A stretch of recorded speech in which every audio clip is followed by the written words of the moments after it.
আজকের সেমিনারের যে আলোচ্য বিষয়বস্তু সেই ব্যাপারে বাংলাদেশে ইতিমধ্যে কয়েক শত সেমিনার হয়েছে, আমরা বহু জায়গায় বক্তৃতা দিয়েছি। কথা একই, ভিন্ন কিছু বলবার অবস্থা নাই। আমি আপনাদেরকে মনে করাই, যখন 11 দলীয় জোট হয় তখন বিএনপির তরফ থেকে একটা ক্যাম্পেইন উঠেছিল, জামাত এবং এনসিপি ক্ষমতায় আসলে অর্থমন্ত্রী কে হবে সেরকম কোনো যোগ্য লোক জামাত এবং এনসিপিতে নাই। শুধু তখন না, যখন এনসিপি গঠনের আগে আমরা নাগরিক কমিটি গঠন করি তখনও বলা হয়েছিল, একাধিকবার বলা হয়েছে যে বিএনপির নেতারা যারা এখন বড় বড় মন্ত্রী তারা তুচ্ছ তাচ্ছিল্য করে বলেছেন যে এই সকল ছোট ছোট ছেলে মেয়েদের সঙ্গে আমরা কোনো আলোচনায় বসবো না। এখন যারা এনসিপির নেতা, যারা গণ-অভ্যুত্থানের নেতৃত্ব দিয়েছেন তাদের ব্যাপারে বলা হতো, আমি কোট আন কোট বলছি, আপনার পেপার পত্রিকা খুঁজতে পাবেন, এই সকল ছোট ছোট ছেলেদের সঙ্গে আমরা বসে আলোচনা করব না। তার মানে হচ্ছে তাদের চোখে এনসিপির নেতারা একদিকে ছোট ছোট ছেলে মেয়ে, আর দ্বিতীয় দিকে হচ্ছে তারা কেউ বাংলাদেশের মন্ত্রিত্ব সামলাবার জন্য, ক্যাবিনেট সামলাবার জন্য যোগ্য না। তো ফলত যোগ্য ব্যক্তিরা এখন কি করছেন, যোগ্যরা এখন ক্ষমতায় এসছেন তাদের ভাষায় কোটা 2/3 মেজরিটি নিয়ে তারা এখন ক্ষমতায় এসে একের পর এক মিথ্যা কথা বলছেন। খোদ তাদের প্রধানমন্ত্রী মিথ্যা কথা বলছেন। কি করছেন তিনি? গতকালকে বলছেন 1979 সালে তার হাতে ভাসানী ধানের শীষ তুলে দিয়েছেন।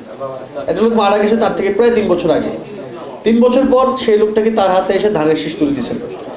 সেটা বড় কথা না, বড় কথা হচ্ছে খোদ পার্লামেন্টে বসে, পার্লামেন্টের প্রত্যেক মিনিটে 2 লক্ষ টাকার বেশি খরচ হয়, জনগণের ট্যাক্সের প্রত্যেক মিনিটে 2 লক্ষ টাকা খরচ করে স্বরাষ্ট্রমন্ত্রী এবং আইনমন্ত্রী দুইজনেই অহংকারের সহিত বাগাড়ম্বরতা করেন, সবকিছু মিথ্যা কথা বলেন, একের পর এক মিথ্যা কথা বলেন, জনগণের টাকা নষ্ট করে জনগণের পার্লামেন্টে বসে একের পর এক মিথ্যা কথা বলেন।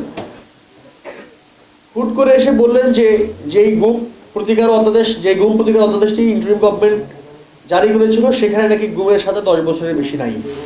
সিরিয়াস মিথ্যা কথা। ওই অধ্যাদেশে গুমের সাজা, মৃত্যুদণ্ড এবং যাবজ্জীবন সব কিছু আছে। এসে বললেন 10 বছরের বেশি নাই, সুতরাং আমাদের এই অধ্যাদেশটি আইনে পরিণত করতে হবে, তার আগে সংশোধন করতে হবে। তারা এসে বললেন, স্বরাষ্ট্রমন্ত্রী বললেন যে তারা জুলাই যোদ্ধাদের জন্য যে অধ্যাদেশটি জারি করেছেন তাদের নিরাপত্তার জন্য সেটাই নাকি যথেষ্ট। সেখানে একটা মজার ব্যাপার আছে। 5 নম্বর ধারায় বলা হচ্ছে যদি জুলাই মাসে রাজনৈতিক প্রতিরোধের কারণে কেউ মারা যায় নিরাপত্তা বাহিনীর, তবে সেই ব্যাপারে কোনো মামলা রুজু করা থেকে শুরু করে কাউকে কোনো রকমের গ্রেফতার করা যাবে না। তবে পরের ক্লোজে বলা হচ্ছে তবে কেউ যদি বিশৃঙ্খলার মধ্যে গিয়ে কাউকে মেরে ফেলে তবে তাকে আইনের দ্বারস্থ করতে হবে। এখন আপনি ঠিক করবেন কেমনে? এক ধরেন যে সকল পুলিশরা মারা গেছেন, একজন পুলিশ মারা গেছেন, সে কি রাজনৈতিক প্রতিরোধে মারা গেছেন জুলাই মাসে, নাকি বিশৃঙ্খলার সুযোগে তাকে কেউ মেরে ফেলছে? এখন আপনি এই দুইটাকে ঠিক করবেন কেমনে? এই দুইটার মাপ মানে পরিমাপের বাটখারাটা কিভাবে করবেন আপনারা? বলা আছে ওই অধ্যাদেশই যেটা ঠিক করবে মানবাধিকার কমিশন। মানবাধিকার কমিশন ঠিক করবে যে কাকে, কোন পুলিশ বিশৃঙ্খলার মধ্যে মারা গেছে, কোন পুলিশ জুলাই মাসে রাজনৈতিক প্রতিরোধের মধ্যে মারা গেছে। এটা ঠিক করে মানবাধিকার কমিশন। খুব ভালো কথা, আমরা মানবাধিকার কমিশনের কাছে যাইতে রাজি। এখন দেখেন মানবাধিকার কমিশন বিষয়ক যে অধ্যাদেশটি আবার ইন্টারিম গভর্নমেন্ট জারি করেছিল সেটাকে নাকচ করে দেওয়া হয়েছে, সেটাকে ল্যাপস করা হয়েছে। তাহলে আমাদের এখন মানবাধিকার কমিশনের অধ্যাদেশ কোনটা চলবে? 2009 যেটা জারি করা হয়েছিল। ওই 9 মানবাধিকার কমিশনের মধ্যে লেখা আছে নিরাপত্তা বাহিনীর বিরুদ্ধে তারা কোনো তদন্ত করতে পারবে না, নিরাপত্তা বাহিনীর ব্যাপারে তারা কোনো কিছু জারি করতে পারবে না। তার মানে আপনি শেষমেশ গিয়ে আবার ওই জুলাই যোদ্ধাদেরকে ওই ফাঁদের মধ্যেই ফেলছেন। এরকম একের পর এক মিথ্যা কথা বলছেন, জনগণের টাকা নষ্ট করে। স্বরাষ্ট্রমন্ত্রী, আইনমন্ত্রী, খোদ প্রধানমন্ত্রী কালকে গিয়ে বলছেন 1979 সালে শহীদ রাষ্ট্রপতি জিয়াউর রহমানের হাতে মাওলানা ভাসানী ধান শীষ করে দিয়েছেন। এই সকল মজা মাস্তানারা করে বেড়াচ্ছেন এবং বলছেন কিছু হলে আমরা 2/3 মেজরিটি, আমরা যা বলবো তাই হবে, তাই করতে হবে। একটা রাষ্ট্রকে এরকম মজার দিকে নিয়ে যাচ্ছেন। এবং এরপরে আমরা আবার যখন বলি যে আমরা আবার জুলাইয়ের দিকে যাব, তখন সেটা আবার ঠাট্টা করেন, মস্করা করেন। কি বলেন যে 2 দিন পর পর গণ-অভ্যুত্থান হয় না, 1.5 বছর আগে একটা গণ-অভ্যুত্থান হয়েছে, এখন আর একটা গণ-অভ্যুত্থান চাইলেই হবে না। এটা আমরাও জানি, ইতিহাস আমাদেরকে এটা অনেক জায়গায় শেখায়। সেটা নিয়ে আমাদের এই ইতিহাসের পাঠ পড়তে আমাদের কোনো সমস্যা নেই। কিন্তু এখানে একটা মজার ব্যাপার আছে। বিএনপি নেতারা আবার বলেন, যারা বলেন যে 2 বছর পরে গণ-অভ্যুত্থান হয় না, তারা আবার বলেন যে 16 বছর ধরে আমরা গণ-অভ্যুত্থানের প্রেক্ষাপট তৈরি করেছি। এখনও সেই প্রেক্ষাপট তৈরি হচ্ছে। 2009 সালে আওয়ামী লীগ ক্ষমতা আসার 1 বছরের মাথায় যখন পিলখানায় 57 জন সেনা কর্মকর্তাকে, সেনা অফিসারকে হত্যা করেছিল, তখন তো আওয়ামী লীগ ভাবে না তাকে গণ-অভ্যুত্থানের সম্মুখীন হইতে হবে 15 বছর পরে। আপনারা এখন ভাবছেন না যে এরকম করে জনগণকে ধোকা দেওয়ার পরে আপনারা খুঁজে দেখেন, বাংলাদেশের জরিপ করে দেখেন, বাংলাদেশের অধিকাংশ মানুষ আপনাদেরকে ধোকাবাজ ভাবে। আপনারা এখন নতুন নতুন ক্ষমতা এসেছেন, দেড় মাস হয়েছে, 1 মাস 1.5 মাস হয়েছে, এখন আপনারা ভাবছেন না যে জনগণের সঙ্গে প্রতারণা করার পরে জনগণ আপনাদেরকে আবার প্রতিরোধের মুখে ফালাবে। তো আপনারা যেমন করে বলেন যে 16 বছর ধরে গণঅভ্যুত্থানের প্রেক্ষাপট তৈরি হচ্ছে, ঠিক তেমন করে আপনারা এই সকল জনগণের সঙ্গে ধোকাবাজি করে, প্রতারণা করে আর একটা গণ আন্দোলন, গণপ্রতিরোধের প্রেক্ষাপট তৈরি করছে। আমরা একই কথাই বলছি যে এরকম করে জনগণকে ধোকা দিতে থাকলে, একের পর এক ধোকার মধ্য দিয়ে থাকলে মানুষ আবার কোনো একদিন গণপ্রতিরোধের সম্মুখীন আপনাদেরকে করবে। বলা হয়েছিল যে কৃষক কার্ডে নাকি প্রত্যেক মাসে 2,500 টাকা দেওয়া হবে, এখন সে মাস পরিণত হয়েছে বছরে, বছরে 2,500 টাকা দেওয়া হবে। এরকম মজা মাস্তি করতেছে। এরপরে কালকে গিয়ে প্রধানমন্ত্রী বলছেন যে স্বৈরাচারের ভূত নাকি বিরোধী দলে কাঁধে চাপছে।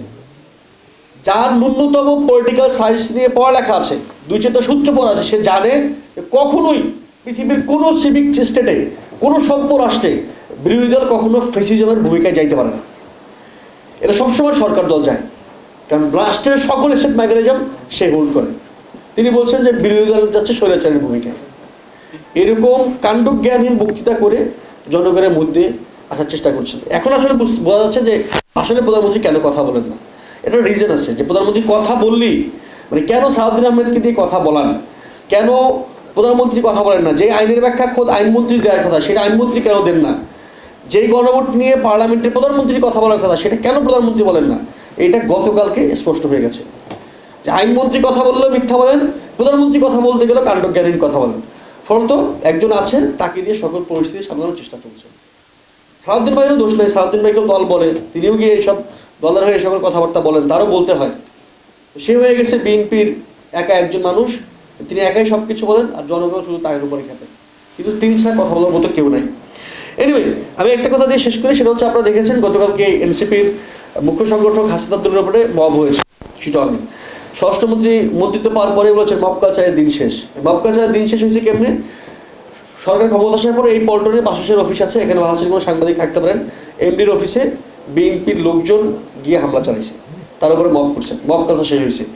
বেইলি রোডে গেলে এখানে ডিএফপি আছে, ডিএফপিতে কয়েকজন চলচ্চিত্রকার যারা জুলাই নিয়ে সিনেমা বানাইছে, তারা গেছিলেন তাদের সেই সিনেমার যে টাকা, সেই পাওনা টাকা নিয়ে আসতে।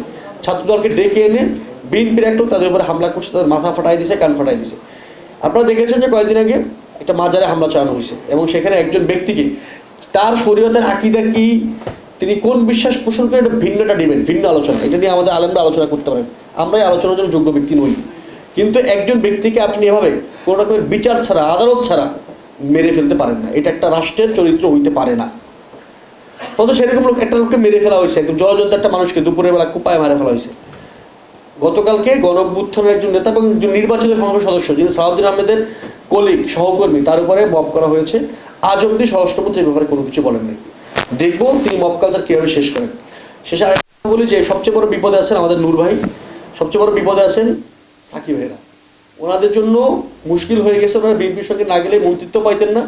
এখন গিয়ে ওনাদের পুরো জীবনে যত পলিটিক্স আছে, পুরো জীবনে যত আলোচনা আছে, সকল আলোচনার বিরুদ্ধে দাঁড়ানো লাগতেছে। আমি এই কথা বলে আমার জানা শেষ করি যে মন্ত্রিত্ব জীবনে বারবার আসবে, এমপি জীবনে বারবার হইতে পারবেন, কিন্তু জনগণ আপনাদেরকে যে জন্য নুরুল হককে ভিপি বানাইছে, জোনায়েদ সাকিকে ওই রকম জায়গায় নিছে, আপনারা সেই জনগণের সঙ্গে প্রতারণা করেন না, জনগণের সেই আশা ভঙ্গ করেন না। সবাইকে ধন্যবাদ। আসসালামু আলাইকুম।